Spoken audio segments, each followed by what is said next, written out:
Muy bien, estamos preparando para hoy esta otra seminario, este taller poderoso con el tema enfrentando el neopentecostalismo, que es un tema actual, un tema que está creciendo y no es bueno que crezca mucho, o por lo menos conocer aquellas cosas.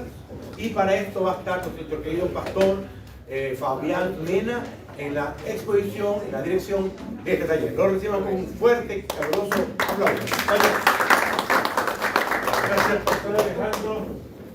Dios me los bendiga a todos mis queridos hermanos, pastores, compañeros, amigos que están aquí, alumnos también del seminario, que veo que están aquí algunos. Es una bendición y es un honor. Agradezco la gentileza de libertad de poderme permitir compartir este tema, que es un verdadero desafío. ¿Y sabe por qué es un desafío? Porque hoy en día el neopentecostalismo se ha metido tanto en el mundo evangélico que los que no somos neopentecostales nos consideran neopentecostales. Porque nos meten a todos en la misma bolsa. ¿No es cierto? Porque ven a alguien, algún predicador, ahora que tenemos la ventaja, pero a la vez también la desventaja de que todo aparece en línea, todo hay en línea.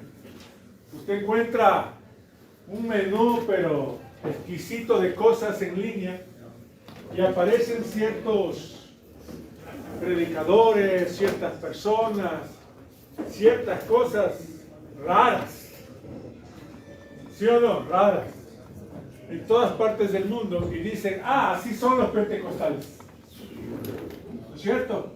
No sé si a usted le ha pasado eso en su contexto, así son los pentecostales. ¿Sí?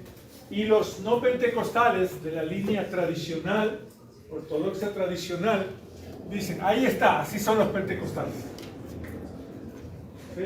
Esa es la exageración. Entonces, es importante para nosotros hacer esta distinción entre lo que es el neopentecostalismo con el pentecostalismo. Porque podemos estar en una línea muy pequeña de poder pasar y tenemos que tener cuidado con eso. ¿De acuerdo? Entonces, este tema va a ser un desafío. Tengan la libertad de preguntar, de hablar, porque vamos a tratar algunos aspectos que son calientes, pero bien calientes. ¿Sí? Y oraba esta mañana, digo, Señor, que este tema, los temas calientes, desafíen y podamos llegar a conclusiones muy importantes en el asunto. Pero al hablar del neopentecostalismo, quiero primero comenzar con esto, porque creo que no podemos hablar de pentecostalismo, de neopentecostalismo, si primero no definimos qué es el pentecostalismo. Sin esto no quiero comenzar. Por eso quiero que hagamos algo. Usted en su cuaderno, en 2 minutos máximo, anote el concepto que usted considera que significa ser pentecostal. Anótelo usted. Escriba su concepto personal de lo que considera que es ser pentecostal. Y después de 2 minutos, lo va a compartir con alguien. Si con alguien del grupo lo vamos a mover un poquito a alguien, su concepto lo va a corregir y luego lo vamos a exponer. ¿De acuerdo? Escriban entonces en 2 minutos lo que usted... Todos aquí somos pentecostales, ¿amén? Amén. No, pero ese amén. Amén, aleluya, gloria a Dios. Ese. No, pues hermano, ese amén no salió como pentecostales, hermano. ¿Somos pentecostales o no? Amén. Entonces, anote su concepto de qué significa ser pentecostal. 2 minutitos y luego lo vamos a compartir. Termina. El director del detalle.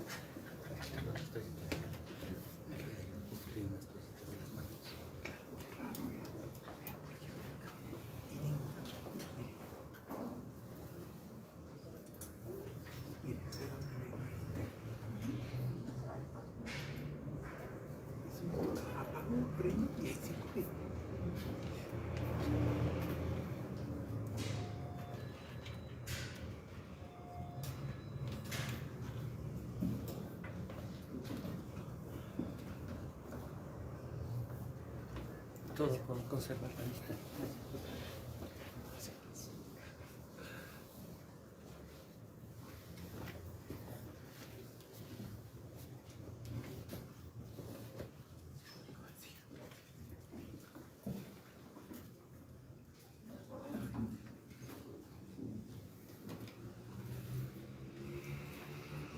¿Ya lo tiene? Creo que no hay que pensar mucho, ¿no? Porque eso es ser nosotros. Así que descríbase usted en el concepto que mejor considere. ¿Sí? ¿Qué es ser pentecostal?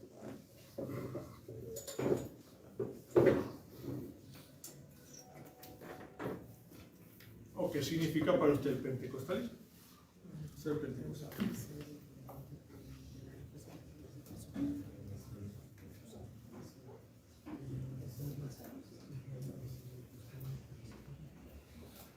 Muy bien, si ya lo tiene, quiero que comparta con alguien más su concepto, lo lean juntos y si necesita corregir o añadir algo, hágalo, ¿ya? Comparta con alguien más, con cualquier persona. Si quiere pararse y irse para atrás, alguien, comparta los conceptos a ver si coincidimos, en qué puntos coinciden en el concepto y luego lo compartimos. Comparta con alguien más. Si necesita corregirlo, lo corrige, le da algún detalle, pero todos tenemos que tener el concepto. Compártalo con alguien.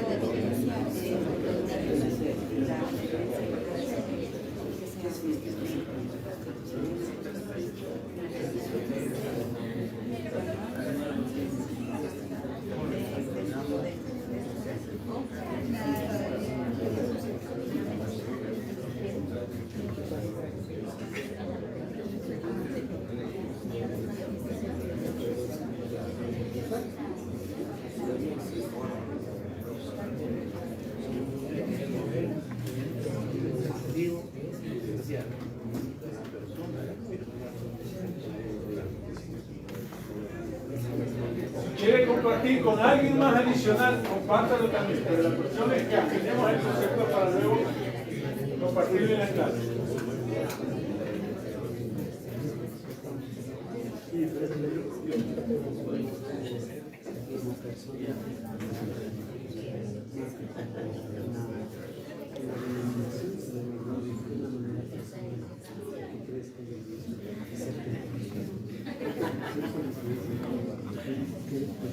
¿Estamos listos? ¿Ya?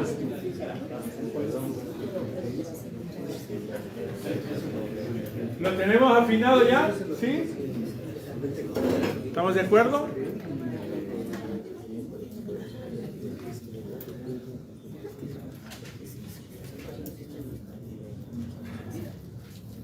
Muy bien. Ahora que ya tenemos afinado un poquito, vamos a escuchar los conceptos que tenemos. ¿Qué les parece si escuchamos varios conceptos para ver cómo coincidimos o en qué puntos estamos de acuerdo en eso? ¿Quién nos quiere ayudar? Me gustaría que tratemos de hacer en algunos lugares diferentes los conceptos. ¿Quién quiere comenzar compartiéndonos el concepto de pentecostal? ¿Alguien que quiera comenzar? Adelante, hermano. ¿Cuál es su concepto de pentecostal? Significa creer en el Espíritu Santo, en su accionar en todo momento y en la evidencia del bautismo del Espíritu Santo. Gracias, muy bien. Excelente, adelante. Pentecostal es una persona que cree en la tercera persona de la Trinidad y toda su manifestación. Muy bien, gracias. Manifestaciones, bautismo, muy bien, excelente. ¿Quién más quiere darle? Adelante, hermana. Pentecostal, ¿no? Tener una relación íntima con el Espíritu Santo. Ajá. De creer. Muy bien, gracias. Muy bien concepto. Pastor Agustín.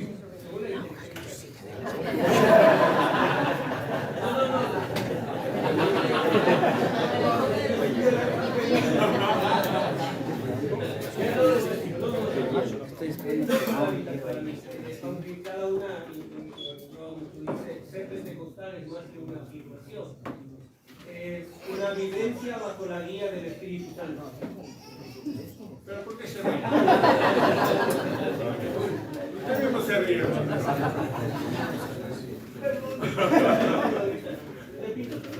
por favor. Dice, ser pentecostal es más que una afirmación, es una vivencia bajo la guía del Espíritu. En la vivencia estamos hablando de bautismo, del Espíritu, como dice la Biblia, digamos. Gracias, pastor. Gracias. ¿Quién más? ¿Quién más? Pastor. Hacer énfasis en poder y la acción vigente del Espíritu Santo. Gracias, muy bien, excelente. Gracias. Ser pentecostal es aplicar lo que estaba en el Antiguo Testamento, ¿verdad? Que ha venido por tradición, que se aplique en el Nuevo Testamento, ¿verdad? Desde las teologías, y la vivencia como obediencia a las leyes antiguas a través del Espíritu Santo.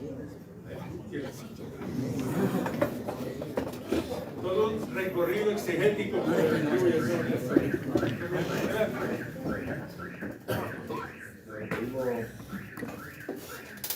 Sacar el conocimiento de Dios, evangélico, sanitario, lleno del Espíritu Santo, que cree, vive y practica activamente esta llenura y depende día a día de las obras del Espíritu Santo. Bien, gracias, excelente. Un par de comentarios más que quieran darnos sobre lo que es pentecostal. ¿Alguien más? Un pentecostal, pastor evangelista. Gracias, mi pastor.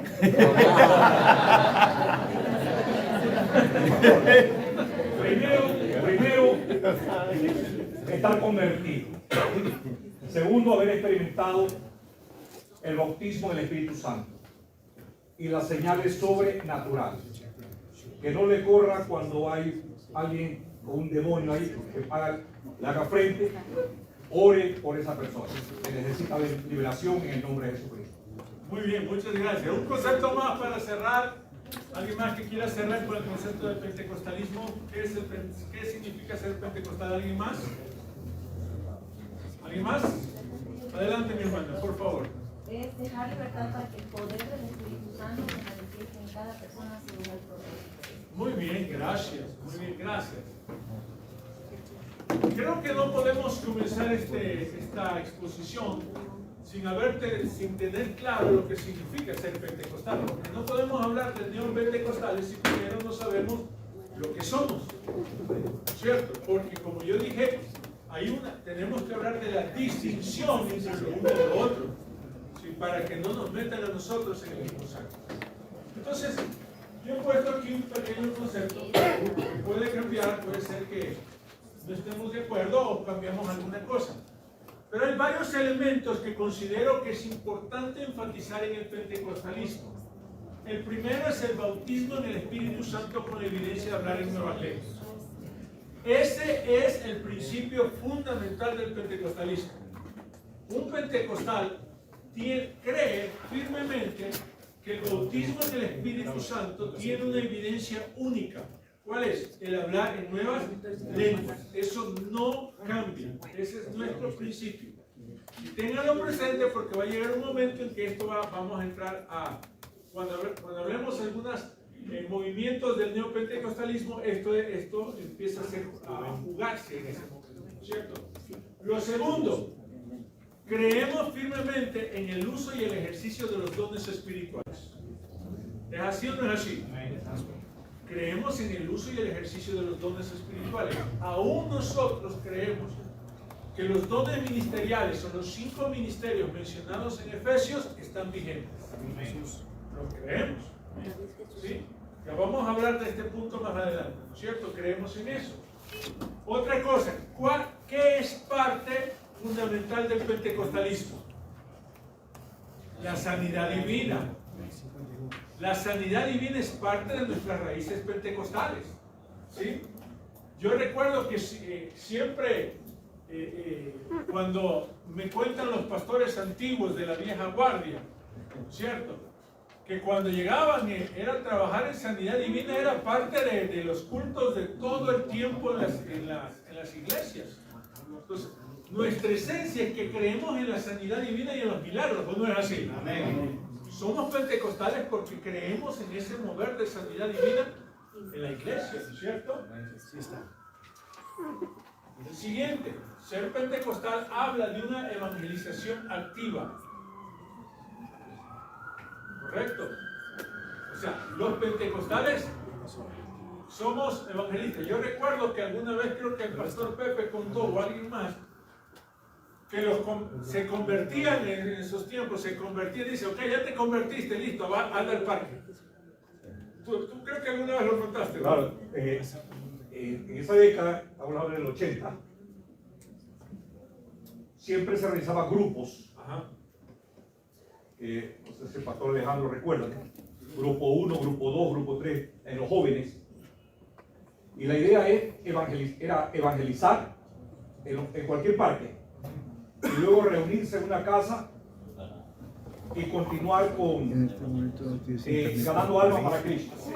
Luego se llevaban a las personas hacia la iglesia y se buscaba un horario. Si el culto era a las 8 de la noche en ese tiempo, ahora ya es más temprano, 8 de la noche, 6 de la tarde era el aire libre en el Parque Centenario, Parque Chile, Parque Victoria, etcétera, etcétera. Terminábamos 7:30 y con las personas interesadas, con los que entregaron su corazón para Cristo y las otras personas interesadas, se la llevaba para el templo. Y ahí nos sentábamos juntos para que ellos estén en el culto.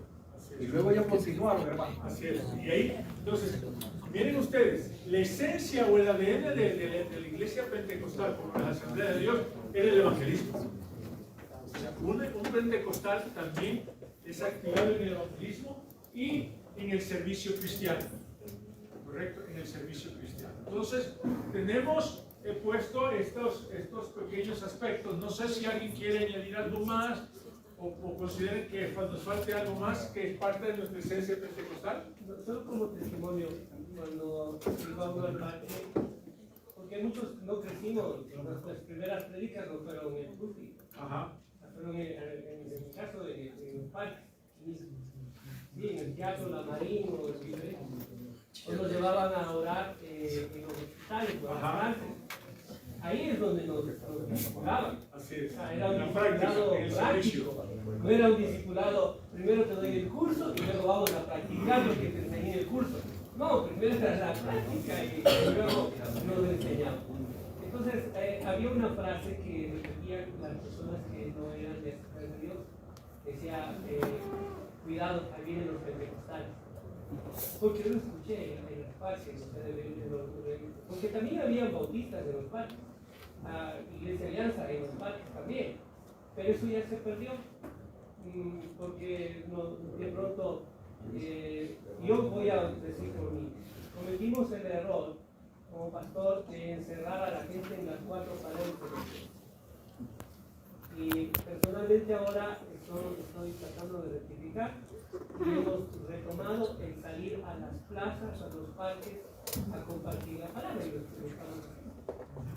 Pero si nos encerramos, perdón, pastor, si nos encerramos en las 4 paredes de la iglesia, porque buscamos la mejor manera de ser efectivos en el evangelismo y discipulado, porque queremos ver resultados. Y recuerdo que alguien decía que hay resultados que se pueden medir, pero hay otros resultados que no se pueden medir. Y lo que sucede en el corazón de las personas no se puede medir. No se puede medir, porque ahora dirá, y a mí me plantea esta pregunta, ¿por qué Juan el Bautista fue a predicar en el desierto? No fue a predicar en un lugar donde lo van a escuchar. Pero el Espíritu Santo llevó a la gente para que escuche en él. Entonces, en nuestro caso, nos ha llevado a ponernos en un lugar, pero por aquí no pasa gente, no vamos a predicar aquí, vamos donde hay gente, no, ahí. Pero, pastor, es verdad, ahí es el mover del Espíritu, porque no es mi predicación lo que les atrae, es el Espíritu Santo que les lleva a esa gente, y aunque sea una sola persona que se acerca y reconoce a Jesús como Señor y Salvador, valió la pena todo el esfuerzo, porque es esfuerzo de ayuno, oración y es dinero también, son recursos que son. Correcto. Y ese es un problema, ¿no? Que a veces queremos medir resultados para ver si los recursos que invertimos fueron redituables, óptimos, bueno, Eso, pastor. Muy bien, gracias, gracias. A ver, pastor, ¿qué Pastor, sí, solo para aportar lo que mencionó en este momento mi pastor Agustín Romero. Muy buena la aportación, lo felicito, pastor, aunque sea una persona que escucha. Me trajo a la memoria, en una ocasión leí un libro de Carlos Spurgeon, que cuando él, antes de ir a predicar a la campaña evangelística en masa, él iba al patio de su casa, que era un jardín, pero abierto, así como una finca. Y de repente él siempre le predicaba a los árboles, pero él hacía como que era la multitud, preparando su sermón. Esto es como la homilética, ¿no? Párate frente a la cartera. Y bueno, y él se preparaba de esa manera, le predicaba al árbol, o a los árboles. Y con el llamado. Atrás de esos árboles se escondió, o estaba escondido, un ingeniero agrónomo, inconverso, que cuando el hermano Spurgeon hizo la oración para entregar su vida a Cristo, la persona entregó su vida a Cristo. En una campaña, él se le acerca y le dice: hermano predicador, gracias por su mensaje. ¿Tú que esta noche entregas tu vida a Cristo? No, mi pastor, dice. Yo entregué mi vida a Cristo cuando usted le predicaba a los árboles. Yo estaba escondido atrás de esos árboles y yo hice la oración, desde ahí ya me convertí. Miren, qué bendición. Gracias, muy bien. Muy bien, entonces, tenemos claro, estamos de acuerdo con estos principios del pentecostalismo, ¿los tenemos claros? ¿Estamos de acuerdo? Sí, estamos de acuerdo. Por favor, necesito que usted tenga en mente estos principios, nuestros conceptos del pentecostalismo ahora que entramos al neopentecostalismo. ¿Estamos de acuerdo? No los olvide porque son importantes cuando vamos a entrar a los pensamientos o a lo que enseña el neopentecostalismo. Bueno, téngalo presente esto. ¿Okay? Muy bien. Ok, ¿qué es el neopentecostalismo? Entonces ya hablemos una vez que ya tenemos claro lo que es el ser pentecostal, hablemos del neopentecostalismo. Muy bien, el neopentecostalismo es un movimiento que surgió del pentecostalismo clásico en la década de entre 60 y 70, empezó a salir los primeros movimientos del neopentecostalismo, ¿no es cierto? Un movimiento carismático que empieza a nacer en muchas de las iglesias en ese año. Ahora, ¿cómo surgió, cómo empezó a darse a conocer el neopentecostalismo? ¿Sí? Es un énfasis, atención, es un énfasis en experiencias de poder espiritual, pero con ciertos pastores o ministros ungidos que estaban en la capacidad, solo ellos, de impartir poder espiritual. Es decir, el neopentecostalismo empieza a nacer cuando se selecciona un grupo de pastores y ministros que decían que eran los ungidos, los llamados, los seleccionados, y que ellos tenían el poder espiritual, el poder de Dios para transmitir a la gente, solo ellos. Entonces empieza por ahí, nace por ahí el neopentecostalismo, ¿correcto? Además, el neopentecostalismo es un movimiento que su énfasis habla de la restauración apostólica. Ese es uno de los temas que impulsó el neopentecostalismo, la restauración apostólica. Donde la restauración apostólica que habla el neopentecostalismo se trataba de grupos de llamados apóstoles que tenían la autoridad absoluta sobre las iglesias. Es decir, el apostolado en ese tiempo, para los neopentecostalismos, como van haciendo, habla de que los apóstoles tienen un poder de autoridad aún sobre los pastores de las iglesias. Entonces, el neopentecostalismo nació ya con ese movimiento de autoproclamarse apóstoles. ¿Sí? Pero ojo, con un fin jerárquico. ¿Sí? ¿Está claro? Porque ya más adelante lo vamos a identificar y vamos a hacer algunas declaraciones con esto. ¿Ya? ¿Correcto? Ahora, esto es interesante. El neopentecostalismo nace con nuevas doctrinas y nuevas revelaciones, ¿sí?, no bíblicas. Y Y eso es lo que debemos nosotros tener cuidado, porque el neopentecostalismo añade ciertas prácticas no bíblicas. Y eso es lo que confunde a la gente, porque los neopentecostales hacen esas prácticas y las presentan como prácticas del Espíritu, prácticas de la palabra. Y ahí viene el problema de la confusión de la gente.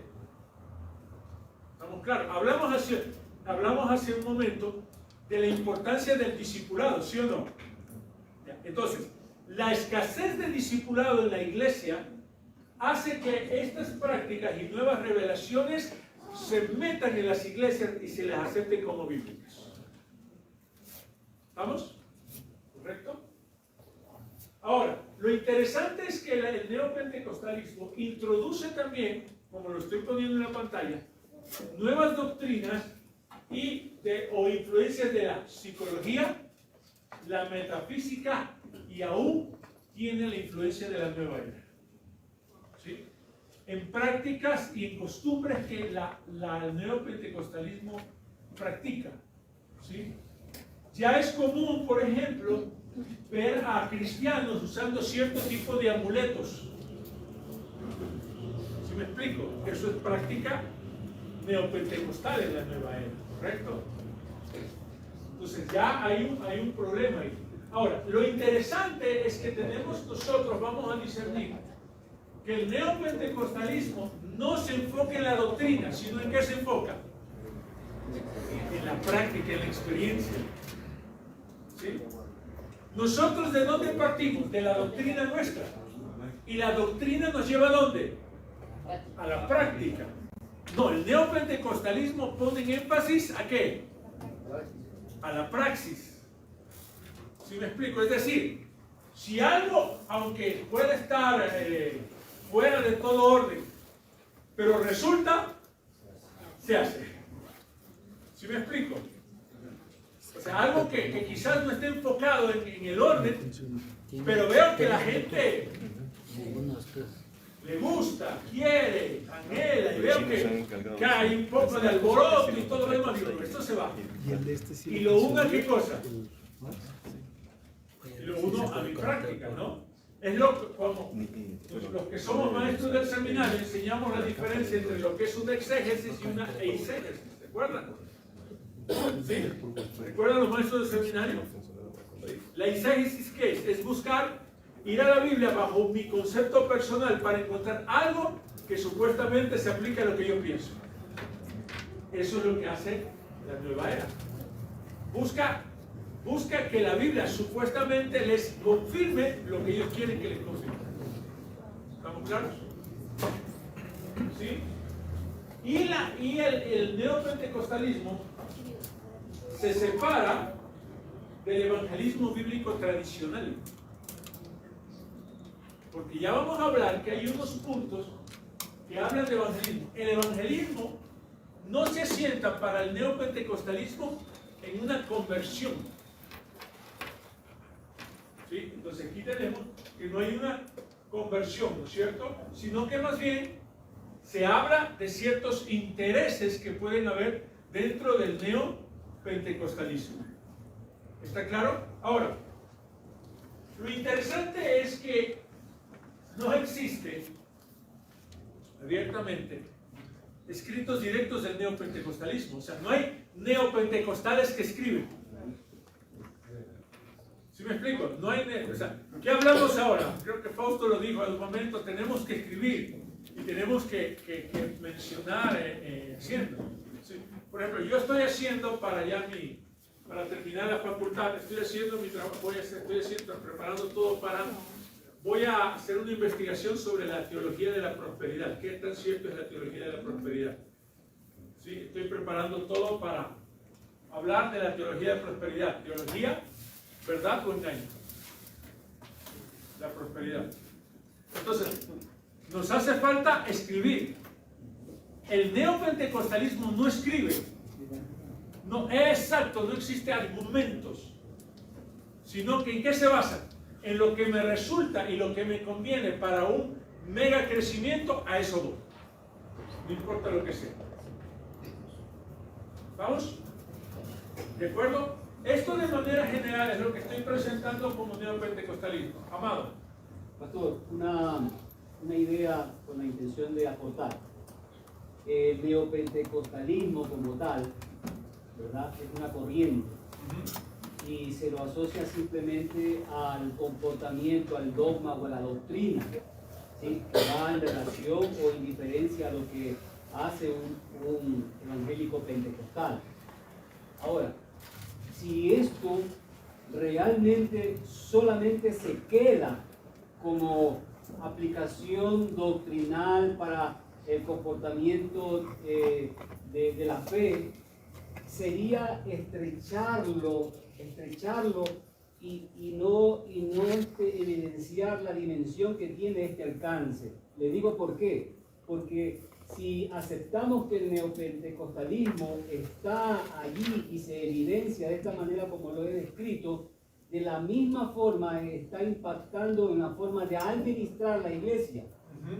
¿Por qué digo esto?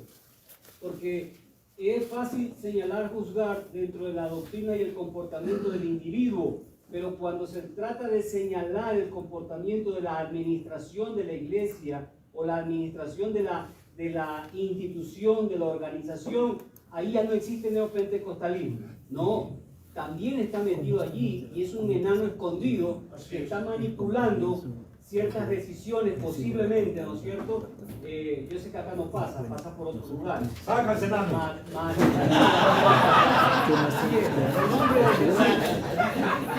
Que llega a manipular la administración y no lo vemos como una intromisión del neopentecostalismo. Sí lo es, porque primero entra por allí y después va a la doctrina del impacto individual de los hermanos, de los creyentes. Primero impactó la administración, luego fue a los creyentes. Y eso hay que sacarlo de allí, hermano. Si usted quiere sacarlo del Señor de la puerta de su corazón, hágalo en el nombre de Jesús. Gracias. Muy bien. Pero hay que ser valiente, lo que le podría costar a cada. Pero si usted tiene esa carga, él no. Ese no se quedó allá. Las prácticas, Pastor Fabián y hermanos queridos, los pentecostales también hacen daño a la comunidad cristiana. O sea, de alguna forma nos afecta. En Argentina, ustedes sabrán, hay el boom ahorita de un pastor de los nuestros, de la Unión de Asamblea de Dios, o de Ledesma, 15,000 miembros. Él metió, dice, le preguntaron, ¿cómo tú así construyes una iglesia de millones? Él dice, metí una vez a Mercado Fuerte 100,000 pesos. Y de repente fue a sacar, habían $100,000. Ahora el lector de la justicia, ¿cómo explicas tú eso? Porque lo asocian con el narcotráfico, lastimosamente. Ahorita en Argentina hay un boom tremendo de eso. Bueno, él ha sido acusado siempre de cosas, excesos, que no es lo pentecostalismo, cosas medias extrañas. Eso pasa en Argentina, esperamos que no siga pasando, pero el neopentecostalismo se hace daño porque el abogado, que es un abogado terrible, un tal Fabio Sabatini, dice, yo seguiré hasta las últimas consecuencias, hasta cerrar esta iglesia y mostrar que andan al narcotráfico. O sea, hay un caos tremendo por este tipo de cosas. O sea, ¿cómo explica eso? 100,000 pesos argentinos, $100,000. O sea, en Colombia dicen se le apareció la Virgen. Pastor Fabián, me gustaría que usted pueda explicar como expositor, que lo mencionó, asunto de amuletos. Sí, eso voy en un ratito más. Ah, ya, para que no quede así. Sería bueno. Voy un momentito. Quiere deshacerse ya, dice. Fue renovado, ¿verdad? Entonces, tenemos claro las bases del neopentecostalismo. ¿Estamos de acuerdo entonces con esto? Son las bases del neopentecostalismo. Fíjense ustedes, amados, fíjense ustedes, la línea pequeña que puede haber. O sea, muy fácilmente se puede caer en el neopentecostalismo sin decir que somos neopentecostales. Entonces, por eso hay que tener mucha sabiduría, mucho discernimiento para el asunto. Okay. Ahora, entonces, entremos ahora a ver algunas prácticas y creencias que tiene el neopentecostalismo. Ahora sí, vamos a discutir prácticas. He seleccionado 11 prácticas del neopentecostalismo. ¿Correcto? Ahora, quiero que noten ustedes que hay muchas prácticas que deberían ser correctas, pero el neopentecostalismo los tergiversa. Vamos a ver algunas de estas, ¿ok? Sí, veamos algunas prácticas. Ok, la primera práctica, sí, está más detallado en el escrito en los materiales que ustedes tienen, pero aquí lo discutimos. La primera práctica que hemos puesto aquí en el neopentecostalismo se llama la confesión positiva. Es la práctica, ¿no? ¿Sí? Donde se dice que tú tienes poder en tu palabra, no en la palabra de Dios, sino en la confesión de tu declaración, en la confesión de tu palabra. Ojo, no en la palabra de Dios, sino en lo que yo declaro y hablo. ¿Correcto? Fíjense ustedes que en este caso, en la confesión positiva, Dios está obligado a actuar por nuestras palabras. ¿Sí? O sea, si yo declaro abundancia y lo proclamo abundancia, Dios tiene que darme abundancia. ¿Está conmigo? ¿Sí? Tiene que darme abundancia. ¿Sí? Por eso es que esto se llama, se lo llama a la fe en la fe, no en Dios. La confesión positiva. Cuando nuestra declaración no es un acto de oración o declaración del poder en Dios, sino más bien es una declaración de exigencia a Dios. Son dos cosas diferentes. O sea, yo puedo orar en la palabra y proclamar algo como una oración de fe a Dios, pero cuando mi oración es ya casi una exigencia a Dios, ya la cosa es diferente. Una predicadora de otro país habló que estando en un hotel se le perdió unas joyas y que ella ordenó a los ángeles que le busquen las joyas y para que Satanás se las devuelva. Qué falta de respeto.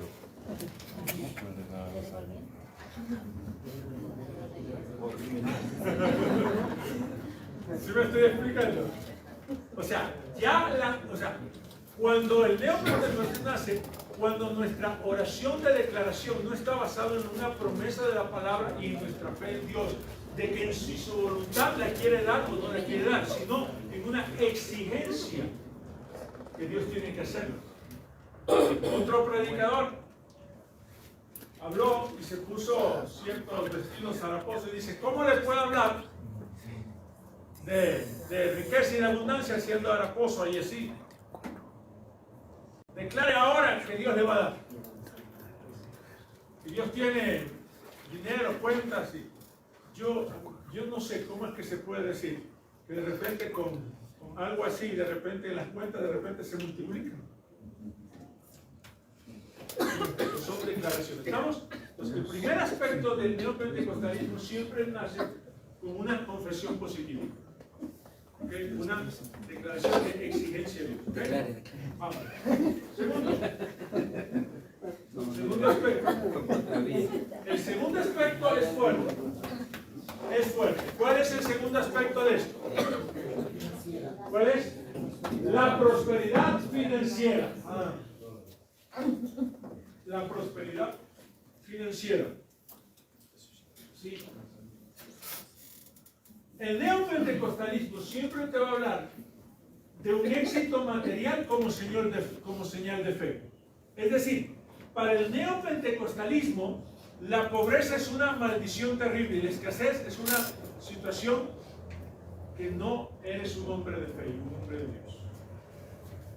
Entonces, nace de una doctrina de éxito material, donde nadie debe estar necesitado. Es decir, el neopentecostalismo nace de una palabra que ellos le asocian mucho, éxito financiero. ¿Correcto? Éxito financiero. Creo que todos en algún momento nosotros hemos pasado situaciones difíciles de necesidad, ¿o no es así? Amén. Todo nuestro ministerio en algún momento. Y Dios nos ha levantado y nos ha suplido. Pero tú no puedes llevar al neopentecostalismo diciendo tengo necesidad, porque ¿qué es lo que te dicen? Estás Es pecado. Ah, estamos mal. Igual que el judaísmo tradicional. Ajá, estamos mal. No puedes tener eso, ¿no es cierto? ¿Sí? ¿Y por qué? Y esta frase es la que usa mucho el neopentecostalismo. ¿Qué dice aquí? Tú eres rico porque eres hijo del rey que es todopoderoso. ¿Sí? Y se utiliza, el neopentecostalismo utiliza cierto tipo de manipulación para exigirte que des dinero. ¿Me explico? Milagros, sanidades, oraciones tienen un costo. Económico. ¿Sí? O sea, es interesante cómo ver en la línea del neopentecostalismo la gente cómo recoge ofrendas. Y hay una categorización del tipo de ofrenda o de la cantidad de dinero que tú puedes dar. Es decir, los de 100 están acá, los de 50 acá, los de 20, los de 5, y los de dólares, mejor dicho, no aparezcan ahí. ¿Ah? Eso es un énfasis en la prosperidad financiera que habla el neopentecostalismo. Correcto. Cuando hay una inversión y, escuchen esto, el neopentecostalismo trabaja en la visualización y decretos para obtener riqueza. Anótenlo esto y márquenlo. El neopentecostalismo habla mucho de decretos financieros. Es decir, yo decreto que hoy voy a hacer esto y voy a tener esto. Eso es neopentecostalismo. Los decretos financieros que aparecen.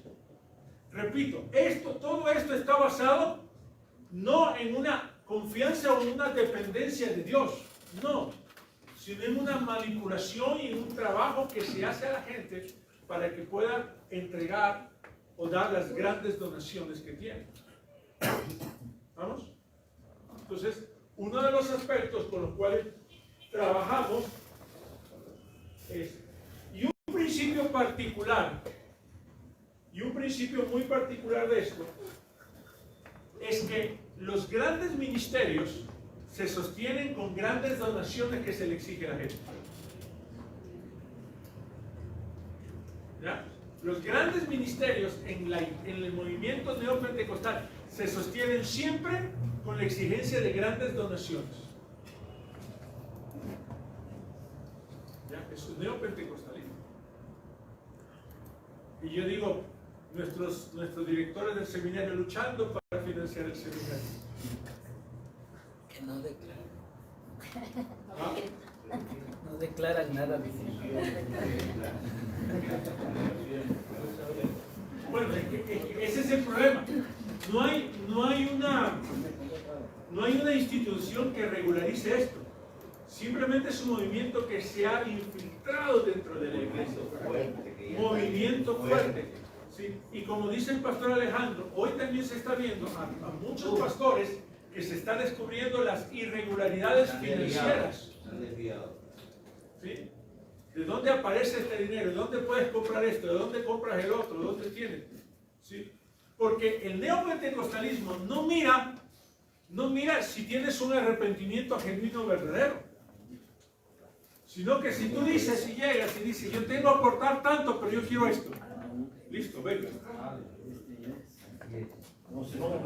Así es.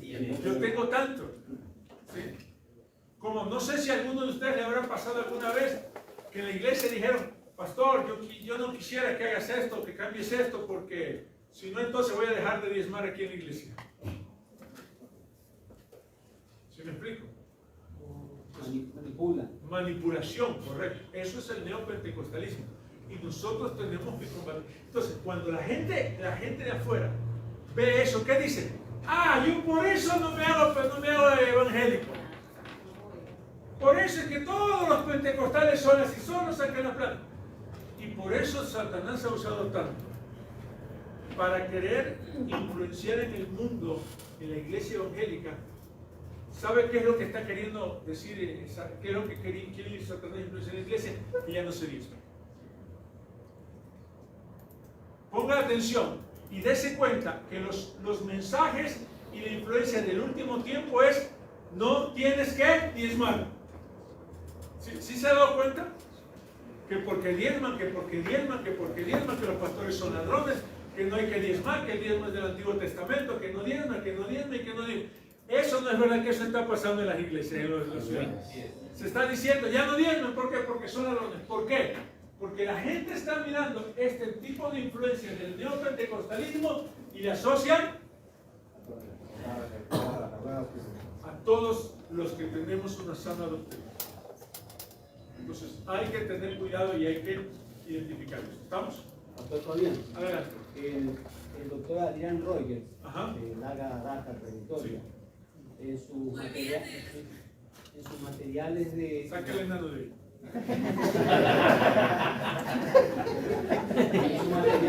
En sus materiales de formación ministerial, él indica una gran realidad en el tema de administración eclesiástica.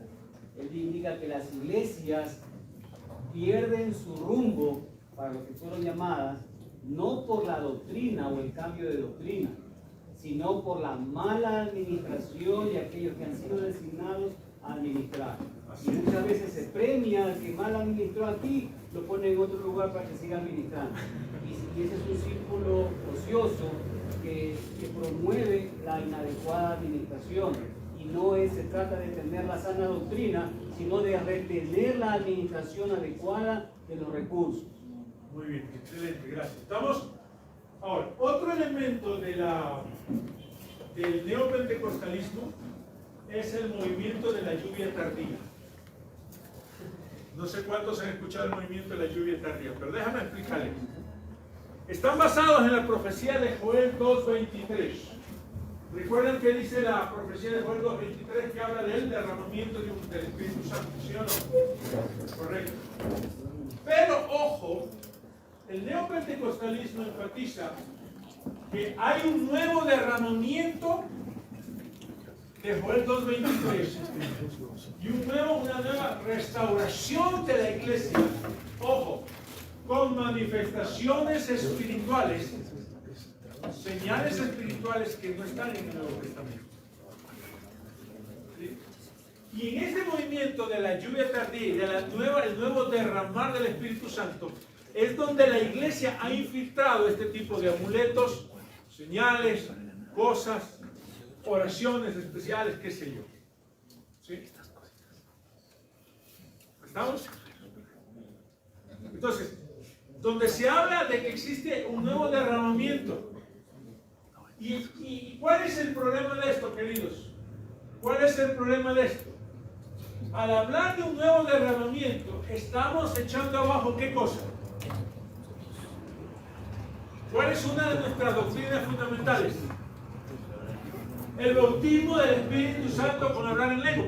Por eso el neopentecostalismo afirma que ya no es necesario o que hay otro tipo de evidencia del bautismo del Espíritu Santo. Basado en esto. Por eso empecé explicando que la base de nuestra fe, uno de nuestros principios doctrinales es el bautismo del Espíritu Santo con la evidencia de hablar en nueva lengua. ¿Sí o no? Ya. Pero esto habla, al haber una nueva restauración, ya se dice, no hermano, tú eres bautizado, pero si no hablas en lengua, igual eres bautizado, porque tienes otro tipo de manifestaciones. ¿Ya? Entonces, miren lo peligroso que se habla cuando existen nuevas revelaciones o nuevas interpretaciones de pasajes bíblicos. ¿Estamos? ¿Qué le parece? ¿Qué le parece hasta aquí lo que vamos tratando? Excelente. ¿Muy bien? Sí, señor. O sea, se infiltró para tergiversar. Yo escuché alguna vez un predicador que decía, mire, al principio cómo Satanás atacaba, persiguiendo a la iglesia. Y cuando perseguía a la iglesia, ¿qué resultó? Más crecía la iglesia. Después, por el siglo XVIII más o menos, apareció los pensamientos humanistas y todo lo demás. ¿Y qué sucedió en la iglesia? Se fortaleció. Pero ahora, ¿cómo estamos recibiendo la influencia de Satanás? Ya no desde afuera, sino desde adentro. Con nuevas ideas que están tergiversando la sana doctrina. Todas las ilusiones. Pastor. Sí, esta parte de lo que usted está explicando se ve, lamentablemente, eso les ha resultado a ellos. Y hay una acogida tremenda. Así es. Porque mucha gente se abocaba allá. Y digo esto porque, como dice usted, Satanás se ha infiltrado. Porque mucha gente de la iglesia nuestra también acoge ese taller. Así es. Así es. Y eso hay que hacer. Por eso este taller es importante, porque nosotros como maestros, docentes, ministros, tenemos que identificar esto para corregir y cortar. ¿Cierto? El neopentecostal. ¿Está claro? Pero nos estamos con el movimiento de la lluvia tardía. Ay, aquí hay una papa caliente. Aquí hay una papa caliente, hermano. El neopentecostalismo habla, o el principio de los cristianos endemoniados. Ay, esta es una papa caliente. Cristianos endemoniados.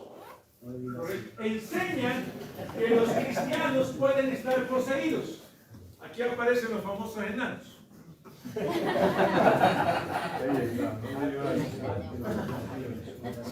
Los cristianos pueden estar poseídos. Pero ¿cuál es el problema que tiene el neopentecostalismo en este punto? ¿Sí? Que no existe, no hacen una diferencia entre cristianos con simpatizantes y asistentes. ¿Se me estoy explicando? Exacto. Cuando hablamos de cristianos, yo me estoy refiriendo a hombres y mujeres que viven en santidad, con temor de Dios y viven en comunión con el Señor. ¿Sí o no? Yo entiendo eso, que son cristianos, no es así. Un hombre renovado, transformado, que vive en santidad, en honor, etcétera, etcétera. Eso es un cristiano.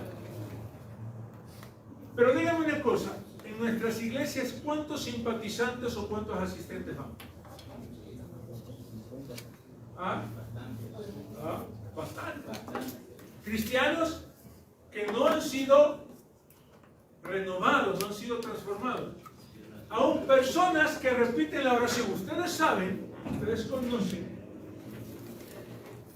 que el repetir una oración no te cambia, sino una actitud de arrepentimiento. Porque yo puedo repetir una oración por remordimiento. ¿Sí o no? Eso no es arrepentimiento. Mi oración tiene que ser una oración de arrepentimiento. Y la palabra arrepentimiento significa cambio, transformación. Entonces, el neopentecostalismo no hace la diferencia entre cristianos con los simpatizantes o asistentes, es decir, todo va lo mismo. Y lógicamente, va a haber gente que está endemoniada. ¿Por qué? Porque no es cristiano. ¿Sí o no? Pero no todos, o sea, yo no puedo imaginarme ponerme aquí y empezarles a administrar o a quererles liberar a todos ustedes. ¿Sí? No. Con algunos no podrá. Seguramente, hermano. Aparecen los enanos. Pero fíjese la diferencia, estamos. Ahora, consideran a la ira, tristeza, gula, pereza, envidia, temor, mentira, etcétera, etcétera, etcétera, algunas cosas más, como demonios. Y eso es peligroso. Aún consideran que todas las enfermedades son productos demoníacos. Y nosotros sabemos que las enfermedades son enfermedades corporales, psicosomáticas o espirituales. Hay que saber diferenciar los tipos de enfermedades que puede tener una persona. No todo es espiritual. No toda enfermedad es espiritual. Y ese es el peligro.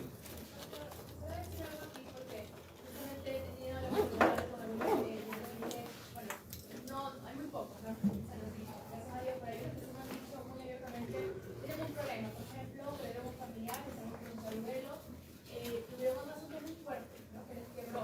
Entonces, obviamente, aparte de pero mucho en Dios,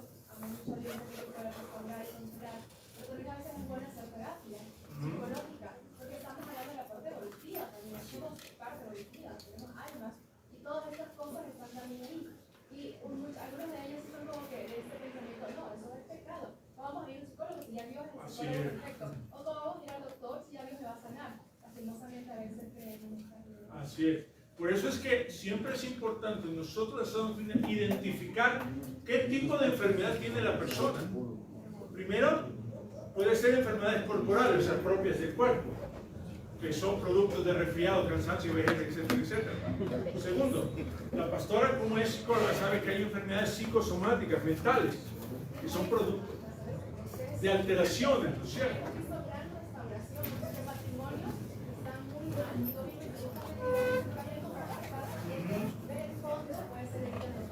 Exacto.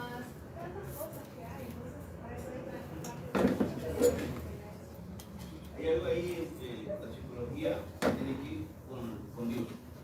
No puede ir solo con Dios. Es un trabajo. Así es, punto. Sí. Le digo porque yo estuve con psicólogos y... Ajá. Y hay que diferenciar Fue liberado. Que existen enfermedades de carácter espiritual, sí, que son producto de problemas espirituales, sí, situaciones espirituales. Por ejemplo, cuando llega una persona que en su vida sin Cristo ha practicado la hechicería, la brujería y todo eso, hay problemas espirituales y hay que tratar bajo ese nivel. O sea, entonces, nosotros tenemos que tener la sabiduría para identificar y saber por dónde trabajamos. El neopentecostalismo te habla. Ahora, no, el neopentecostalismo, esto es algo interesante que quise ponerlo aquí para compartir con ustedes. El neopentecostalismo no hace una distinción con las ataduras que muchos cristianos tenemos. Ojo, no estoy hablando de posesión. Gálatas capítulo 5, verso 1 dice: estad pues firmes con la libertad con que Cristo os hizo libre, hablándoles a Gálatas. Muchos cristianos aceptan a Cristo, llegan y luchan con ataduras espirituales. ¿Qué es una atadura? Nudos espirituales que tienen en su vida. Pecados ocultos o cosas que no los pueden dejar. ¿Sí me estoy explicando? Que se tratan, ¿cómo los tratamos en la iglesia? Con restauración, con oración, con tratamiento. Parte del crecimiento espiritual es que cuando nosotros llegamos a Cristo, aceptamos a Cristo, llegamos o no llegamos, tuvimos que superar muchas ataduras espirituales. ¿Cuántos aún, con dolor lo digo, cuántos ministros hemos escuchado que no pueden dejar la pornografía, que no pueden dejar la infidelidad conyugal? Es la práctica carnal te lleva a atadura espiritual.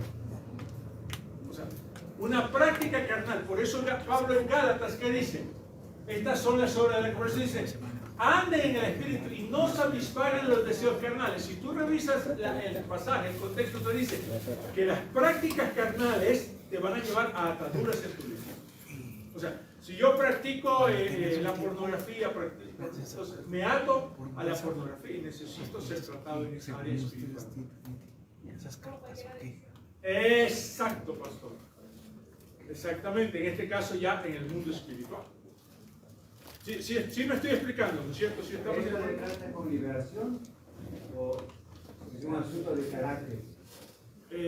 Bueno, hermano, puede ser carácter o puede ser liberación, ministración, depende de lo que, o sea, no te puedo dar una regla, pero sí te puedo decir que si hay ataduras espirituales tienen que ser tratados en la iglesia. Todo depende del grado de complejidad o el grado de tiempo que mantienes esto. ¿Correcto? Que mantienes esto. Es interesante el tema, pastor, gracias, pastor Fabián Peña. Lo que pasa es que también sabemos que hay tumbas abiertas y tumbas cerradas. Personas que no le quieren confesar a alguien porque quizá en alguna ocasión ya le confesó a alguien y se lo divulgaron. Y de verdad ayudarlo, lo discriminaron. Ese es uno de los grandes problemas que se abstienen, como usted dijo, algunos ministros o miembros de la iglesia. Entonces que se abstienen y dicen: ¿para qué voy a conversar si me lo van a divulgar? Y aquí necesitamos tratar esto con pinza, que cuando alguien, uno de los principios que tengo, que cuando alguien me dice: pastor, esto es privado, ahí se queda para mí que es privado. Que salga de otros, de que estaba en la reunión, que salga de ellos, pero no de mí. Inclusive hasta le digo, el día que usted se entere que alguien ha pasado la voz por allá, usted me llama a una reunión con todo lo que hemos estado. Porque él está pidiendo, o ella está pidiendo, una consejería. Que le ayude, es un auxilio. Y aquí estamos nosotros para auxiliarle, para ayudarle en el nombre de Jesucristo a superar ese problema. Gracias. Gracias, muy bien. ¿Estamos claros con este punto? ¿Sí? Entonces, hagamos, pastores, hagamos la diferencia en la iglesia. ¿Sí? Entonces, que tenemos que liberar demonios, por supuesto. Pero hay gente que va a llevar endemoniada que no tiene a Jesús y que necesita a Jesús, por supuesto. ¿Estamos claros? ¿Está claro? Que eso es un tratamiento. Pero hay personas en la iglesia que tienen ataduras espirituales que también tenemos que tratar dependiendo del caso que se necesite. ¿Estamos claros? Pero hay personas también que fingen que están endemoniadas por llamar la atención para una separación de su matrimonio. Así es. No le estoy diciendo porque sí. que la persona se manifestaba que llegamos, pero todo era porque el esposo ya se enojó y así entonces cuando dicen ese padre, pero por eso es importante el conocimiento y el discernimiento para saber tratar. Correcto. Sí. Ahora, lo que yo estoy enfocando es que el neopentecostalismo los mete a todos en la misma bolsa. ¿Estamos? ¿Estamos de acuerdo? Okay. Vamos con el siguiente. Esto es interesante. Aquí hay dos. Aquí hay otra papa caliente también que viene por aquí. El uno es sellar la palabra. No sé si está escuchado. ¿Sí? Sí. Hoy me hubiera hecho millonario sellando la palabra. ¿Se ha escuchado? Sellar la palabra, se dice ofrendas necesarias para que la palabra funcione. Pase adelante al altar y sella la palabra con una ofrenda. ¿Cuántos lo han escuchado? Venga, aleluya. Gracias, pastor, gracias. Gracias, pastor. Ya sellé la palabra. ¿El libro de 500 o de 100? 25. Eso no sella nada. Te devuelvo mejor. Sellar la palabra es un acto de manipulación para sacar intereses económicos. Ten cuidado con eso, la palabra no necesita ser sellada, porque es completo y perfecto. Lo otro, y el 6. ¿Cuántos han escuchado hablar del punto 6? Dígame la verdad, ¿cuántos han escuchado hablar del punto 6? No se cuida, la verdad, diga la verdad. ¿Cuántos han escuchado de pactar con Dios? Pacta con Dios. Pactos urgentes para obtener milagros. ¿Escuchado los pactos? Ahora, hay una manipulación del concepto bíblico del pacto. Eso es lo terrible. Hay una mala enseñanza del pacto. Recuerden que en el Antiguo Testamento, ¿sí?, que nace los pactos. ¿Cuál es el primer pacto que se menciona en el formal, la base de todo? El de Génesis 2, el pacto abrámico, ¿recuerdan? El pacto abrámico, el pacto palestino, el pacto davídico, el nuevo pacto, que son los 4 pactos principales en la teología del Antiguo Testamento. ¿Correcto? Esos son los 4 pactos principales. Ahora, ¿cómo nacen los pactos? Y esto es lo que el neopentecostalismo obvia. Primero, cuando Dios llamaba a hacer pacto, cuando se hacía un pacto, no era un llamado que nacía del hombre. Era Dios el que llamaba a hacer el pacto. ¿Sí me estoy explicando? Dios llama a hacer el pacto. Y segundo, ¿quién pone las condiciones?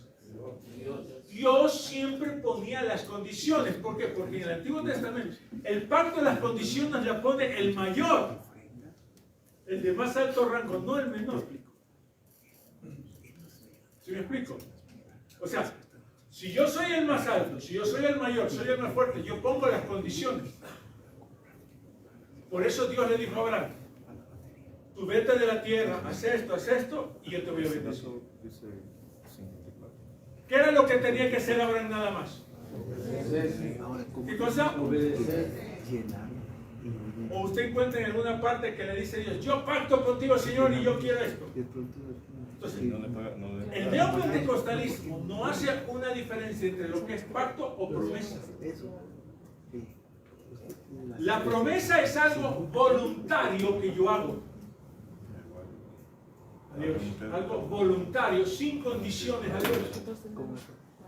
Y dependo de la voluntad de Dios. Como lo que hizo Ana. ¿Recuerden ustedes qué hizo Ana? ¿Cómo fue su voto o su promesa? Señor, si te acuerdas de mí y me das un hijo, yo te lo voy a conceder. Pero no fue un pacto, fue un voto que hizo, una promesa. ¿Sí me estoy explicando? Entonces, una cosa es manipular el pacto. No podemos hacer pactos. No, o sea, es equivocado hacer pactos. Hacer promesas voluntarias a Dios. Eso es diferente. ¿Y el neopentecostalismo qué hace?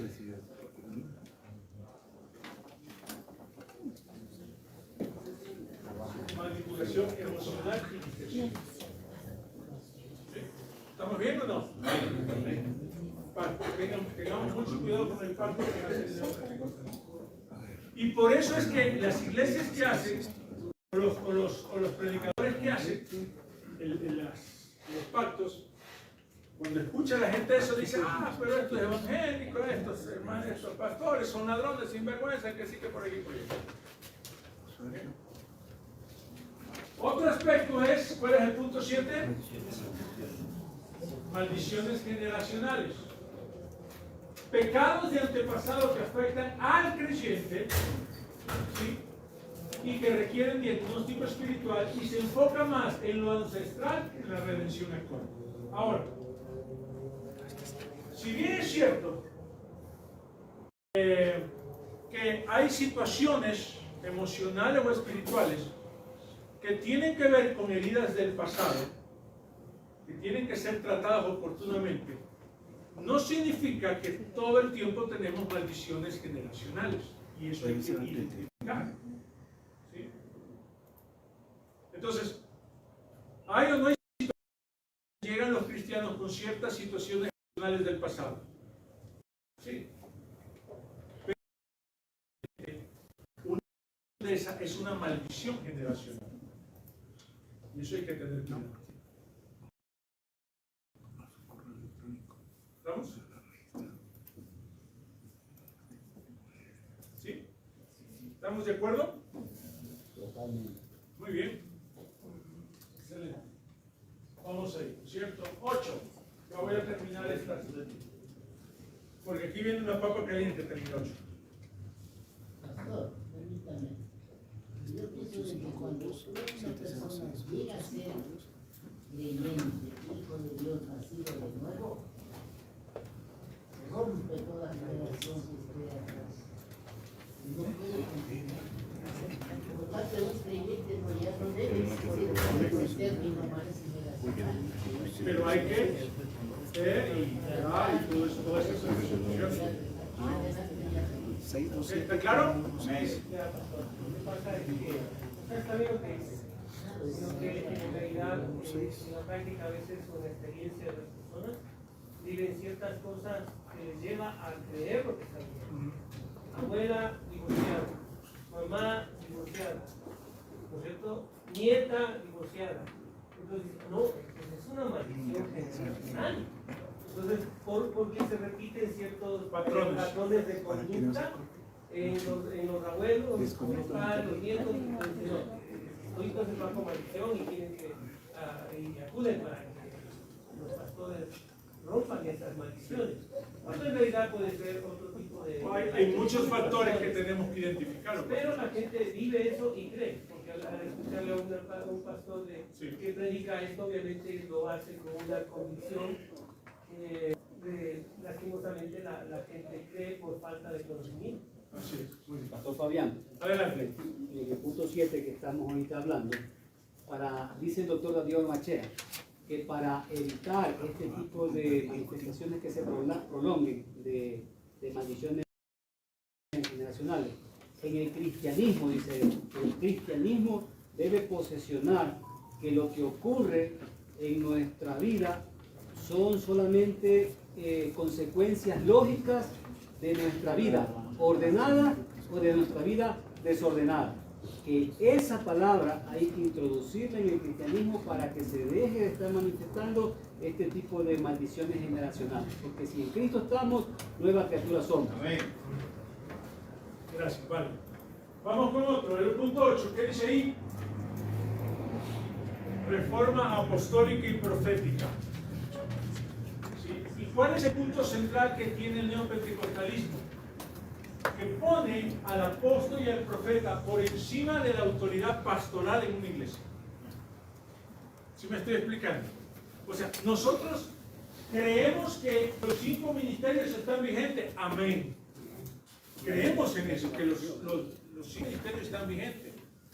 Pero el problema es cuando el apostolado del profeta tiene un puesto jerárquico de orden, de autoridad. Es decir, yo estoy por encima del pastor de la iglesia. ¿Quién puso Dios como autoridad en la iglesia? Pastor. Entonces, un apostolado no es un puesto jerárquico, es una función de servicio. Amén. ¿Sí me estoy explicando? ¿Cierto? Sí, una función de servicio, ¿cierto? Una función. Y a mí me duele mucho en el corazón escuchar que el término de la paternidad espiritual la han quebrantado ellos. Se la han tergiversado tanto, ¿sí? Que ya a veces da miedo decir la paternidad espiritual, porque el neopentecostalismo ha tergiversado tanto eso, ¿sí? Con tanta manipulación. Así que el apostolado es un puesto no jerárquico, no de orden, no de imposición, sino un apostolado de servicio, de función apostólica, de función profética, por supuesto.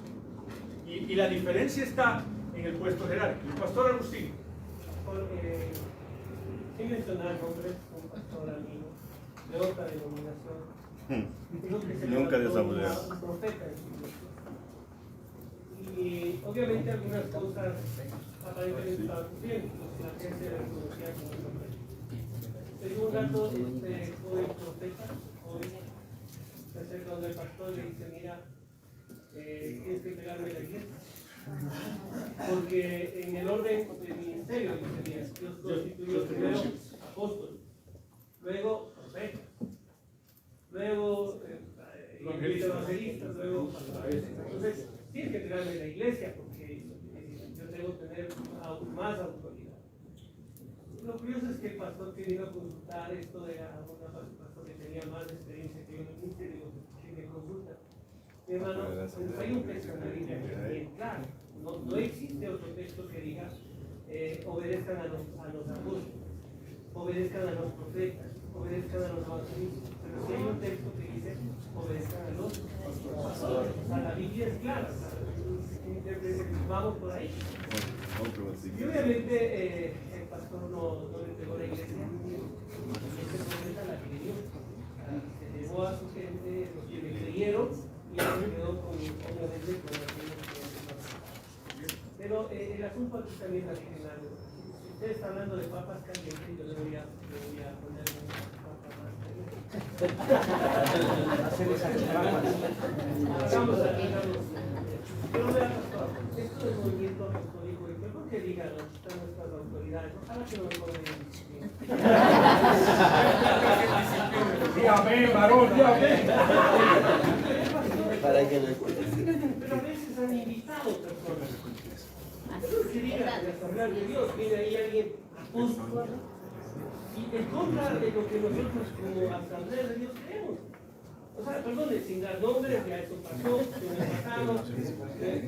Eso no puede ser posible. Fue a principios de julio. Si nosotros tenemos una doctrina, pues actuemos conforme a la doctrina.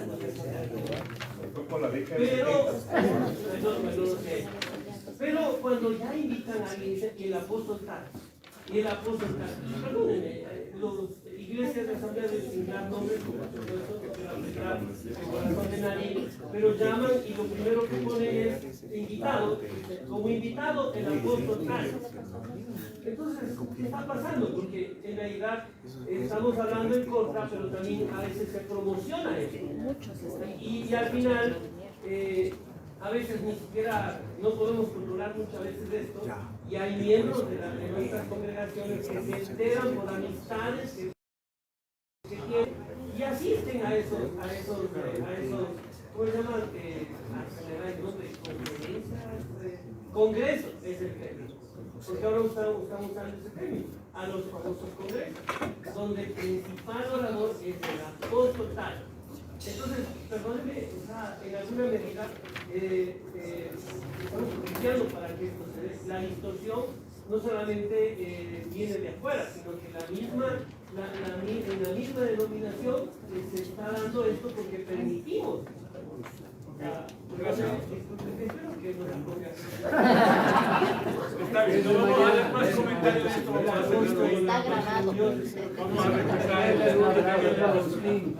Vamos a respetar el pastor del pastor Agustín, del apóstol Agustín Romero, pero no vamos a discutir más de eso. Una cosa que todo lo que has hablado es de que sacan cosas de contexto, ¿no?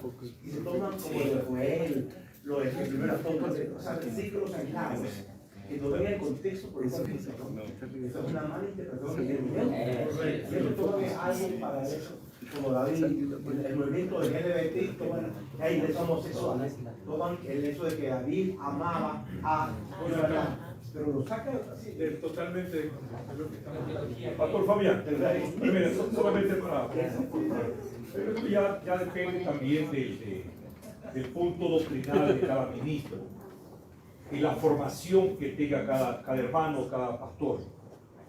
Porque si usted recibe a cualquier persona, ya es problema personal, pero no debemos de cuidar esto. Debemos mantenernos y como dice, saber a quién se lo invita. Pero es importante que todo esto que usted ha mencionado, esto, bueno, hasta el octavo punto, que va a dar el 9, en el 9, la reforma apostólica y profética. Una persona que ya hoy también no dice solo apóstoles, sino patriarcas, que son de multitudes, patriarcas. Hay otro que dice papá, dígame papá. Ya, es un pastor que dice papá. Él llama a 3 de la madrugada, trae un cuarto de pollo, una Coca-Cola. Y tiene que ir porque el papá ordena. Y va a la casa y no espera que el papá mande la transferencia. No, el hijo debe de poner. Él no debe poner porque el hijo debe de sostenerlo el papá. Perfecto. Tremendo, ¿no? Mire cómo, gracias por la discusión que estamos viendo, sacando cosas de... Otro aspecto es la risa santa. ¿Sí? Una cosa es el gozo, pero fíjense lo que pongo, risa sin control, y ahora han salido sonidos de animales. Sonidos de animales y trances. Y ojo, manifestaciones sin control y dirección del Espíritu. Eso es tenaz. Entonces hay que tener cuidado. Está bien que hay momentos en los cuales el Espíritu Santo te ministra con gozo, pero el gozo es algo que te ministra con edificación. Pero claro, estoy hablando de una edificación, correcto. Va a haber momentos en los cuales Dios te ministra con gozo y edificación. Pero ya hay unos sonidos de animales, de bestias, de cosas medias raras, que no están en el orden de Dios. ¿Sí? ¿Está claro? Manifestaciones sin control y sin dirección del Espíritu Santo. Ahora, en este punto debemos tener cuidado, porque la hermenéutica no pentecostal utiliza el texto que dice Dios es un Dios de orden. La hermenéutica no pentecostal toma ese texto para decir que todo ese tipo de manifestaciones que muchas veces en nuestras iglesias suceden, producto de un mover del Espíritu Santo, no son de Dios y no son de orden. ¿Correcto? Sí, estamos claros, ¿cierto? La hermenéutica no pentecostal dice, No, es que no pasa esto, no es el otro. Y son a veces mover del Espíritu Santo propio de nuestras iglesias. Pero ojo, lo que no nos damos cuenta es que el contexto del pasaje, cuando dice Dios es un Dios de orden, se está refiriendo al desorden que había en la iglesia en cuanto al chisme, la murmuración, el mal uso y todo lo demás. Y Dios dice, controlen esto en la iglesia, por Dios. Están mal usando. Pablo en ninguna parte está negando el uso de los dones o la manifestación de los dones, sino está diciendo, manejen bajo una dirección del Espíritu Santo. ¿Sí me estoy explicando? Entonces, cuando yo dice Dios es un Dios de orden, sí, pero ¿cuál orden? ¿El tuyo o el de Dios? ¿Sí me estoy explicando? Entonces, hay un orden, sí, por supuesto. Hay manifestaciones sobrenaturales. ¿Hay en las iglesias de ustedes, de nosotros? Sí. Tiene que haber manifestaciones sobrenaturales. Por eso somos pentecostales y creemos en eso. ¿Sí o no? Pero también hay que cuidar cuando ya pasamos una línea como lo que estamos viendo ahora. ¿Ok? ¿Estamos? Pastor, disculpe.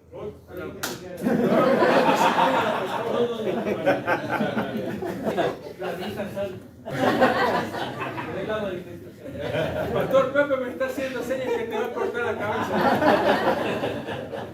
No, también, pastor, que sí quisiera que haga una diferencia porque se habla del movimiento pentecostal, pero recuerde que ha surgido también lo que se llama el movimiento carismático, que usa, ¿no es cierto?, aparentemente el mismo texto de Hechos y todo, pero también sí hay diferencias. Por esto de la Iglesia Santa utiliza mucho el texto cuando le dan un mensaje a Sara y Sara se ríe. Sí, y hay un texto también que en Salmos que utilizan esta situación.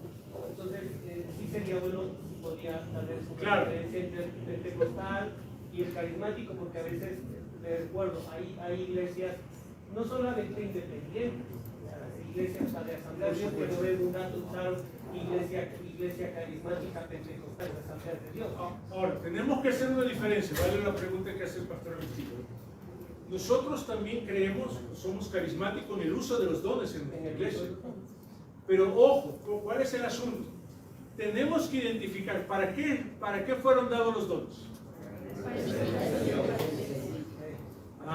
Los dones son una manifestación tienen que ser usados para la edificación de la iglesia. Los dones no son una evidencia, o sea, yo puedo usar los dones, yo puedo tener los dones, pero no necesariamente quiere decir que porque tengo tantos dones, tengo el fruto del Espíritu, soy una persona madura. Por eso Pablo dice claramente, dice, ustedes pueden mover las montañas, hablar en lengua, pero si no tienen el fruto del Espíritu, ¿qué dice Pablo? ¿Sí me explico? Y ahí está la gran distinción. Nuestros dones son una evidencia del poder del Cristo resucitado. Dice el libro de Efesios, ¿sí? y Pablo lo explica en el capítulo 4, me parece, que cuando Cristo venció y pone una comparación Pablo con los soldados que venían, los generales que venían de la guerra, batallando y triunfando, dicen que desfilaban, y dicen que muchos de los generales el botín de guerra lo repartían a la gente como señal de triunfo para los súbditos. Y Pablo utiliza eso para decir, los dones son la señal de triunfo del Cristo resucitado que ustedes tienen. Tremendo, ¿no es cierto? Entonces, los dones son la señal del Cristo resucitado y son para la edificación de la iglesia. No es una garantía, no, que porque tú tienes dones, tremendos dones, eres súper espiritual. No, la espiritualidad en un cristiano se mide ¿por qué? Esa es la espiritualidad de la madurez, que es la diferencia. Con los dones, eventualmente podemos impresionar a la gente. Con el fruto, agradamos a Dios. Por supuesto, exacto. Lo dijiste muy bien, ¿no?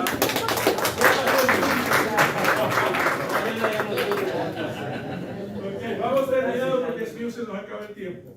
Otro de los aspectos es el dominionismo. Es el dominionismo, ¿no? ¿Qué es el dominionismo? Es la teología del reino, donde se habla del reino ahora. Sí, el reino ahora. La iglesia debe tomar el control del mundo. Jesús volverá solo tras ese dominio. Y miren esta última parte. La señal, maravillas, milagros solo son por parte de los ministros ungidos que convencerán al mundo.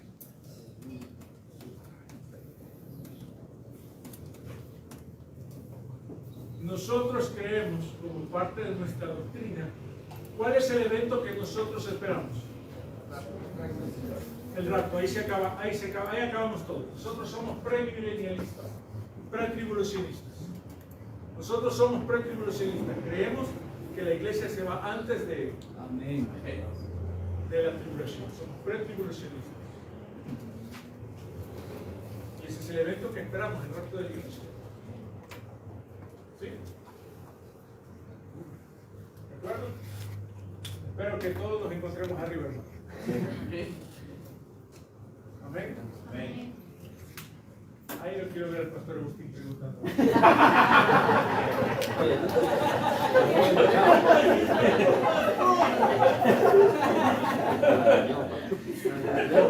¿Qué hizo?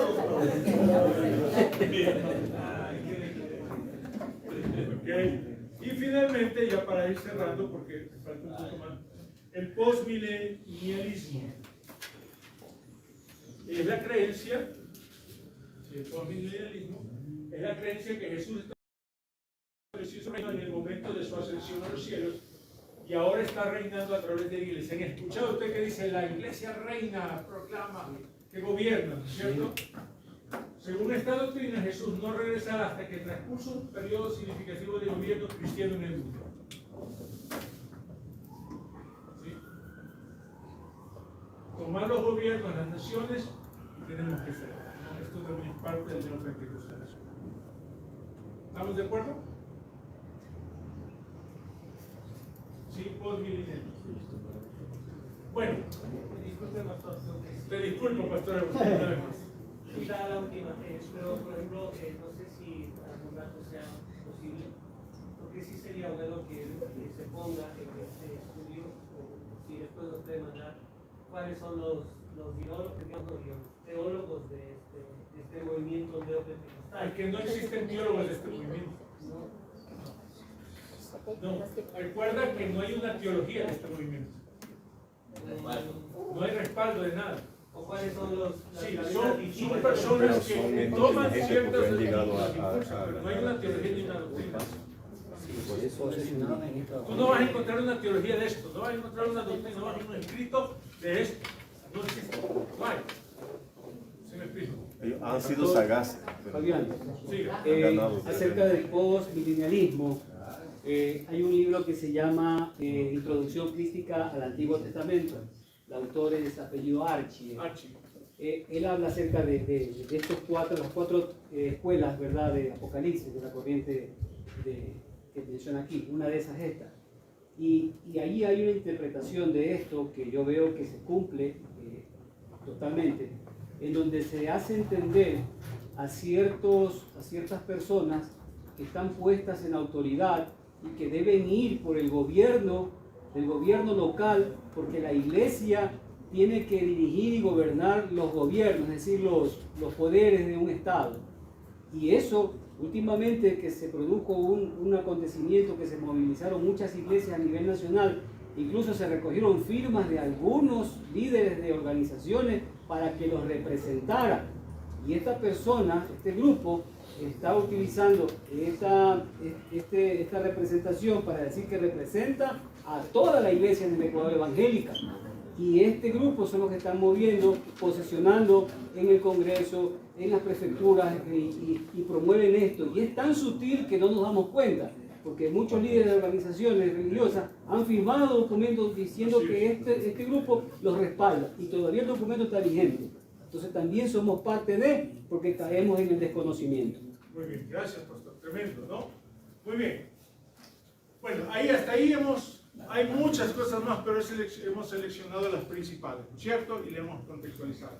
Ahora, ¿cómo responder al neopentecostalismo? ¿Cómo respondemos ante el neopentecostalismo? Esto es clave. Primero, ¿qué dice ahí? Una de las cosas que nosotros enfrentamos es el temor de enfrentar a esto. Y a veces enfrentamos por temor. ¿Sabe por qué? Porque a veces no nos sentimos preparados para enfrentarlos. Y ahí está un problema. O sea, no quieres enfrentarlos porque dices, ¿y ahora? ¿Quién podrá ayudarme? ¿Quién podrá ayudarme?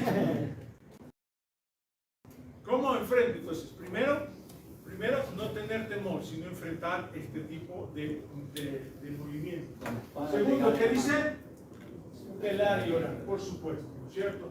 Estar en una actitud de oración con Dios. Lo tercero es clave. No podemos enfrentar el neopentecostalismo sin nuestro testimonio de integridad. ¿Por qué? Porque cuando tú intentas enfrentar el neopentecostalismo, ¿qué te va a decir? No, pero si tú haces eso. Hay que vivir en santidad. Y lo cuarto, ¿qué hemos hablado de lo cuarto? ¿Qué dice lo cuarto? Que se pegue la espada en la mano. Exactamente. Pero por favor, yo siempre digo esto, ¿no? O sea, tú no puedes llegar a un nivel de coger la Biblia solo a ojear. Ellas tienen que estar nosotros tenemos que estar en el nivel de coger el texto bíblico y estudiar. No leer la Biblia. Leer la Biblia es para aquellos que están comenzando. Nosotros tenemos que estudiar, prepararnos. Por eso, si me permiten hacer una cuña, están preparando en el seminario, que no solo sea el seminario, sino algo más. Los que ya han terminado el seminario, sigan ISUN, sigan facultad. Prepárense, estudien, aprendan nuevas herramientas para defender la fe. No se queden estancados. ¿Sí? Y lo digo por testimonio, Dios siempre va a proveer para cuando tú quieres estudiar. Amén. Prepárate para estudiar. En ISUN, facultad. Tenemos representantes de ISUN, tenemos a Albertito, tenemos a Faustito, representante de facultad. Prepárense, estudien. Viene el módulo de facultad, estudien, facultad, todo. Prepárense, capacítense para eso. ¿Amén? ¿Estamos claros? Albertito, ¿tengo unos 10 minutos más o no? Ya no. 5. 5 minutos. Ok, quiero terminar con esto. Quiero terminar con esto. Tengo algunas bases bíblicas. No sé si las podemos leer un momento. ¿Podemos leer esas bases bíblicas que tenemos acá? ¿Trajeron Biblia? ¿Sí trajeron Biblia? ¿Saben que salió? No sé, Pastor Alejandro, si tú te acuerdas, hace mucho tiempo salió que la Biblia estudio pentecostal. No, ¿saben qué pasó? Tuvieron que cambiar el nombre, pero se hicieron vida plena ahora. Por las librerías acá en Ecuador no quisieron, la gente dice, no, los pentecostales no, entonces tuvieron que cambiarla para poder vida plena. Cuidado, Peter Warner. Yo ahora acepto lo contrario. Es como muchas veces nosotros, en nuestros estudios, en nuestras cátedras, en estudios, utilizamos como nuestro primer consultor a John MacArthur. Digo, ¿cómo podemos usar como primer consultor a John MacArthur cuando es un hombre que niega y que es combatiente al pentecostalismo y al bautismo del Espíritu Santo? Pero léelo, pero consultor, para vivir, para tener con mucha referencia. Ok, ¿qué parece si leemos algunos textos de estos? Hechos 17:11. Muy bien, a ver, entonces antes de que lea el pastor Francisco, quiero que cada uno de ustedes me ayude con alguno de estos textos para terminar la clase de hoy, el taller de hoy, ¿ok? Vamos. Hechos 17:11. Estos eran de sentimientos nobles que los que de Tesalónica, de modo que recibieron el mensaje con toda avidez y todos los días examinaban las escrituras para ver si era verdad lo que les anunciaba. Ok, ¿qué aprendemos de la clase de Hechos que dijo? ¿Qué hacían ellos? ¿Qué hacían? Examinaban las escrituras. Ojo, no leían. Examinaban las escrituras. Gracias. Otro texto, ¿quién tiene? Adelante. Mas si aún nosotros o un ángel del cielo os anunciare otro evangelio diferente del que os hemos anunciado, sea anatema. Wow, tremendo, poderoso. Wow, increíble, ¿no? Bien, otro texto que tengamos, vamos. Amén. Segunda de Pedro. Dale. Pero hubo también falsos profetas entre el pueblo, como habrá entre vosotros falsos maestros, que introducirán encubiertamente herejías destructoras y aún negarán al Señor que los rescató, atrayendo sobre sí mismo destrucción repentina. Y muchos seguirán sus disoluciones, por causa de las cuales el camino de la verdad será blasfemado. Se introducirán qué cosa en las iglesias. Y por avaricia harán mercadería de vosotros con palabras fingidas. Sobre los tales ya de largo tiempo la condenación no se tarda y su perdición no se duerme. Yo leo este versículo y es como que estoy viendo hoy día. ¿Sí? De acuerdo. Otro texto, vamos, ya vamos a terminar. Otro texto, dale. Timoteo, mi querido hijo, sé fuerte por medio de la gracia que Dios te da en Cristo Jesús. Me has oído enseñar verdades que han sido confirmadas por muchos testigos confiables. Ahora enseña estas verdades a otras personas dignas de confianza, que estén capacitadas para transmitirlas a otros. ¡Wow! ¿Cuántos dicen gloria a Dios con ese versículo? Tremendo. Enseña a otros que estén capacitados para que también ellos enseñen a otros.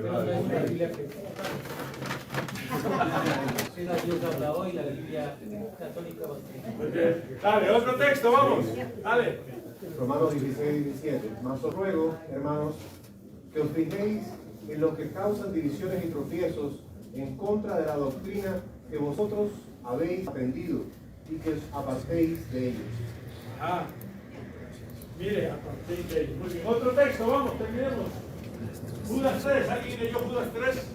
Amado, por la gran solicitud que tenía de instruiros acerca de nuestra común salvación, me ha sido necesario que exhortados que contendáis ardientemente por la fe que ha sido una vez dada a los santos. Wow, tremendo. Miren cómo nos habla la palabra. Hebreos 13, 8 y 9, ¿quién lo tiene? Jesucristo es el mismo ayer y hoy y por los siglos. No os dejéis llevar de doctrinas diversas y extrañas, porque buena cosa es afirmar el corazón con la gracia, no con viandas, que nunca aprovecharon a los que se han ocupado de ellas. Muy bien, gracias. Muy lindo. Y finalmente, 2 Corintios 11. Adelante. Porque estos son falsos apóstoles, fraudulentos, apóstoles de Cristo. Ya, suéltalo. ¡Tremendo! ¿Cómo habla la palabra? ¿Ok? Muy bien, entonces hemos tenido ahí.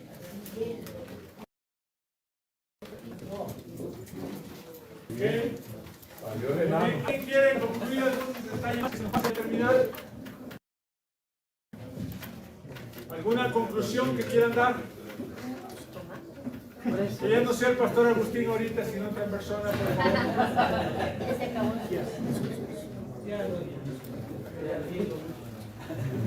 ¿Sí? Muchas gracias. Muy bien. ¿Qué pudimos aprender hoy?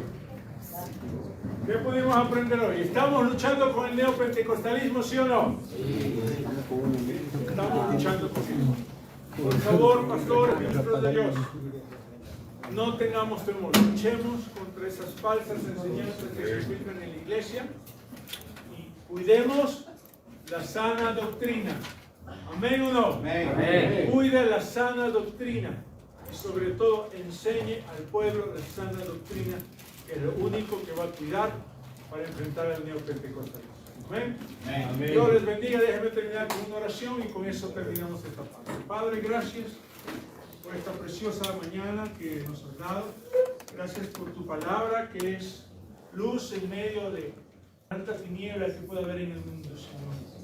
Pero Padre, gracias porque también tu palabra es clara para iluminar y redarguir. Gracias, Señor, porque hoy nos levantamos sin temor para enfrentar esas falsas doctrinas, esas falsas enseñanzas que tanto daño hacen a tu pueblo, Señor. Danos ese valor, esa fuerza para defender, Padre. Y levanta hombres y mujeres con un espíritu de nombre de Dios, con un espíritu de querer aprender de ti, Señor, cada día más, para enseñar a tu pueblo. Bendigo a estos siervos amados, en el nombre del Padre, del Hijo y del Espíritu Santo. Amén. Y amén.